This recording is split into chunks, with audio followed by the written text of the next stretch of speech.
Owning a home in Naperville is about living a great life today and investing in a secure tomorrow. On this show, we're going to give you the tools to do both.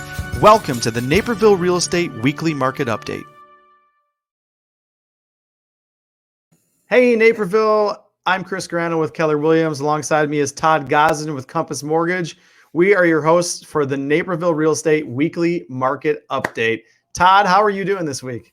I am doing great. The sun is shining once again. I'm seeing temperatures coming in the 60s. Spring is here and it has sprung. It's unreal. It really is. I'm thinking about finally getting back out there and walking the neighborhood, saying hi to human beings again, you know? Yes. It feels good. That would be really nice.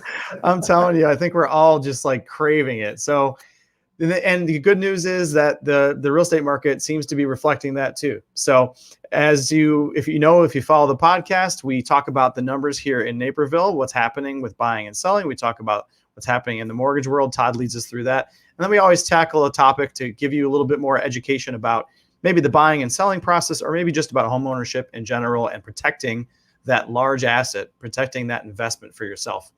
So we're going to dive right into the Naperville numbers. And this week we saw a pretty good jump, Todd, in new listings. We had 90 new listings in Naperville come to market. So that number is up over last week, which was 71 new listings. So that's a 27% increase in new homes coming to market.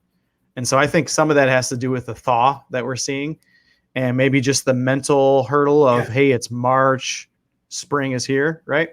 So that's good news for buyers. For you buyers who are starving for homes out there, we're starting to see them come. All right, under contract stayed pretty steady. We're at 72 homes under contract. We were at 75 last week, 74 the previous week. So things are staying pretty steady in, buyers putting homes under contract. Yep. And then we saw actually a really big jump in homes closed this week. So again, that's 30 to 45, maybe 60 days backwards of when those homes went under contract. So it makes sense, right? If folks were out shopping the first couple of weeks of the year, now those homes are closing. So 73 homes closed in Naperville. So let's look at the inventory. And I broke it down, Todd, a little bit more because I think people want to know what happens in these specific price bands, because you sort of think like, well, my house is worth roughly X. So what does that mean for my house? Well, we still are looking at these homes under $500,000 in Naperville. And this is only single family homes, not including condos or anything like that. So we're looking at inventory right now of 2.72 months supply, which just means that we're still right where we were the last few weeks, and it's still a seller's market. When we move up to the next level of inventory, I usually look at 500,000 to 1 million. I chose to give you that, but also break it down. So 500,000 to 1 million is 3.72 months supply of inventory. Yeah. Still seller's market, still actually down from last week. But that first band, that 500 to 600 range, there's a lot of homes in Naperville in that price band. So I chose to go a little bit deeper on just that price band. Surprisingly, it's the lowest inventory of all. It's 2.46 months supply of inventory. So if you have a home that's in that 500 to 600 price range, or if you're shopping for a home in that 500 to 600 price range, you're probably not seeing a lot out there. And if you're thinking about selling in that price range, boy, it couldn't be a better time. Then homes over 1 million, we're continuing to see a rise in inventory, up another 2 months of inventory from last week. So folks in that luxury market are starting to list, and those homes are going to take a while, upwards of 6-7 months to sell. So Todd, tell us what's happening in your world. Well, you know what? It's real estate, and things are very, very interesting. Obviously, there are more people looking to buy than there are homes to sell at the current time, which can create some frustrations for the buyers. And I always tell them, do not give up hope, right? Is that you never, ever know when the inventory is going to turn, and there's going to be more of it. And just know that it will. It always has. It always will. You just got to be patient sometimes, and probably more so patient in this market than we've ever seen, because we haven't seen interest rates like this ever. I mean, up until September of last year, we've never seen interest rates in the 2s. And now all of a sudden, the interest rates are moving to the 3s. People are going, oh my gosh, rates are so high. Right? Well, prospectively, I mean, from 2010 to 2020, interest rates averaged around 4 to 4.125%. And we really didn't see these kind of rates ever. And I guarantee everybody who started 2020, if you would have told them they could have an interest rate of 3% or 3.25%, would have been thrilled, right? Absolutely. Just know purchasing power is definitively still available for everybody. You just may have to be patient to find the right home. Yeah, that's the right message. And it is that patience. And it's, it's getting the right mindset. We talk a lot about that in our careers. I talk about that with my kid, just having a positive attitude. And so I find myself having a lot of those conversations with buyers right now and just keeping them on the right track. You don't want to rush into a decision that's as important as this one is. And there's no doubt that honestly, the inventory has nowhere to go in some markets, especially, but up from here. And so as we continue throughout this year, that's most certainly going to happen. It's just a question of when. Yep. So, when. Yeah. And when will happen. It's just all there is to it. It always has and always will. Absolutely. So Todd, that kind of leads me to a question that some folks have been asking me. A lot of buyers have been asking me this week, and it's a tough one to tackle. We don't have an hour in this podcast today to go through it, but we'll kind of touch around the edges of it. And that question is, some people want to know, are we in another housing bubble? Or another way of asking it is, I have some of these buyers asking me, well, I can't seem to find what I want, and the prices seem to be increasing because of these bidding wars and things like that. Should I just take time and wait 2 or 3 years to buy? And it's a tough thing to answer for them. What are your thoughts on where we sit in today's market? Well, here's what I would say. Hindsight will always be 2020, right? And so I don't think anyone, no matter how much they pontificate, can definitively say whether we're in a housing bubble or not. Here's what I can tell you is, yes, values are going up. The values are going up coast to coast. They're going into the 10 largest metropolitan areas in the United States. They still feel that we haven't even seen the highs yet. They believe that there's still tremendous value in communities like Chicagoland, right? So I think the thing that we have to be careful of is kind of what we read, because everyone has to have an opinion, and that's okay, because opinions what seem to make the world go around, but it doesn't mean it's fact, right? So there is no fact in this other than saying that, yes, values have gone up. Yes, they have. But you know what? At this point, I have not seen at all any appraisals come in with a value issue in the last 6 months, meaning that people that are purchasing homes, that are purchasing them over list price, the houses are appraising out right now, which means that there is a bubble when definitively the appraisers come back to us all and say, we have a problem. There's nothing to comp this home against. So what do we want to do, right? And I think the last thing anybody wants to do is own the most expensive house in the neighborhood, right? And I think that's the other issue. So I don't know really if you can say there is a bubble or there will be a bubble. I most certainly feel that we won't see anything like we saw 13, 14 years ago in the market, because lots of checks and balances have come back to the market, preventing those things like that happening.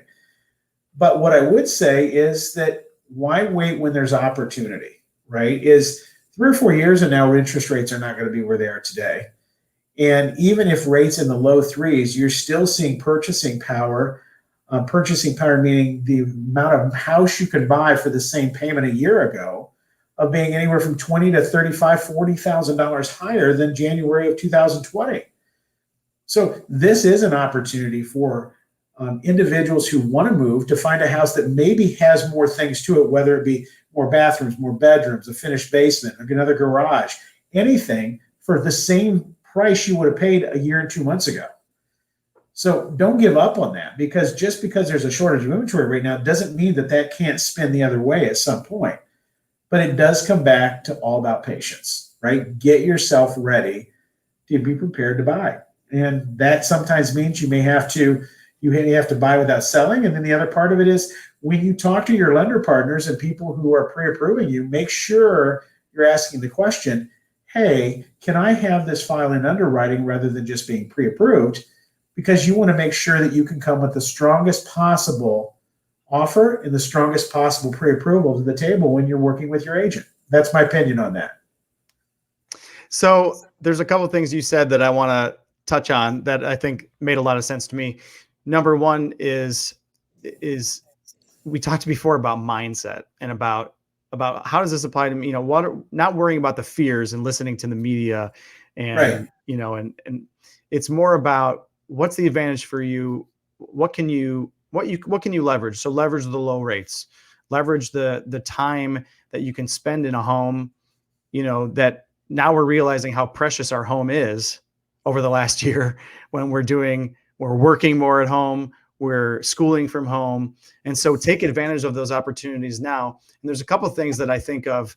Um, First of all, when it comes to mindset, is number one, if you own a home right now and you're going to maybe move up or move down or a lateral move or whatever it is, you're buying in the same market that you're selling in, right? So in other words, if you know, if you're worried about the high prices when you're buying, you're also going to be selling in that market. You're going to be selling at a high price. So if you're staying in typically one market or one area that's having, general similar fluctuations in pricing, now if you were moving from a market that was for some reason taking a hit, which we just don't see it really in any of the markets in Chicagoland right now, and then you were moving to a market with extreme price increases, sure, then I might say, think about that for a second. But when you're making a move in markets that are all doing the same things on the buying and selling side, ultimately it's a wash. And you're going to experience you know, that same level, the high sell and the high buy, or the low sell and the low buy, depending on what the market's doing. So do what's right for your family. Don't worry necessarily about the numbers. Now, Correct. if you're in a situation where you're talking about buying and you don't own a home right now, and you're concerned prices are going up, will I buy at a high and prices might go down later? Here's what I would say. Again, it depends on what's right for your particular life, but we know for sure, Todd, you and I do this, have these conversations with buyers all the time, and that's buying is certainly a long-term plan, far better than renting. Renting can be right for the moment. Renting, Dave Ramsey, one of my favorite radio personalities, says renting is patience. But for a long-term financial strategy and a housing strategy, renting is not the best long-term play. So you're ultimately going to wind up obviously putting more money in your pocket because of forced savings, right? Equity in your home, even if prices fluctuate. And maybe more importantly, you're stabilizing your housing costs, because if prices continue to go up, well, you're going to lock in at a monthly payment that's relatively going to stay the same, maybe some taxes difference over Yep. the next, 15, 20, 30 years. Whereas rent prices will continue to rise and rise and rise over the next 30 years, because obviously somebody's got to make money on those rental rates.